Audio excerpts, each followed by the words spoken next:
ایمان بہت کمزور فیل ہو رہا ہے، نماز میں لذت نہیں آ رہی ہے، اللہ تعالیٰ سے دعا کرنے کا دل نہیں چاہ رہا، کیا کروں میں، مجھے بتائیں۔ تو اللہ تعالیٰ نے اچانک سے میرے ذہن میں خیال ڈالا کہ میں کہوں کہ عمرے پہ جاؤں۔ یا مکہ یا مکہ یا حرم اشجانا نلت عزا وطبت مكانا وطبت مكانا۔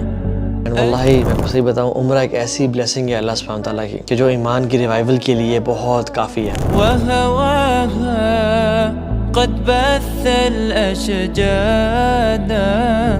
انسان وہاں اللہ سے بہت قریب ہو جاتا ہے اور اپنے گناہوں پہ ریفلیکٹ کرتا ہے اور توبہ کر کے واپس آتا ہے۔ تو الحمدللہ youth club is taking an عمرہ گروپ ان دی فرسٹ اشرف رمضان۔ ایک حدیث میں آتا ہے رسول اللہ صلی اللہ علیہ وسلم نے فرمایا فَإِنَّ عُمْرَةَ فِي رمضان كَحَجَّةً مَعِي، رمضان میں عمرہ ایسے ہے جیسے حج ہو میرے ساتھ صلی اللہ علیہ وسلم۔ تو الحمدللہ youth club is taking an عمرہ گروپ ان دی فرسٹ اشرف رمضان، مائی سیلف محمد علی بھائی، ہم وہاں پہ ہوں گے۔ اللہ تعالیٰ سے دعا ہے کہ اللہ تعالیٰ ہمیں بار بار اپنے کعبۃ اللہ کا وزٹ کروائے۔ One of the issues is کہ لوگ وہاں جاتے ہیں کچھ لے کے اس طرح سے نہیں آتے جس طرح سے حق بنتا ہے۔ کیوں؟ کیونکہ ان کی ٹریننگ نہیں ہوتی، وہ دعا کرنے کا طریقہ نہیں جانتے۔ we'll be giving multiple lectures on دعا and how to connect to اللہ سبحانہ وتعالیٰ، خشوع۔ انشاءاللہ اپنی دعائیں منوانی کس طرح سے ہے، امید ہے بہت اچھا ایک اسپریچول ٹور ہوگا۔ اور اس میں ارجنسی کی بات یہ ہے کہ بہت تھوڑی سیٹس رہ گئی ہیں، بک یور سلاٹ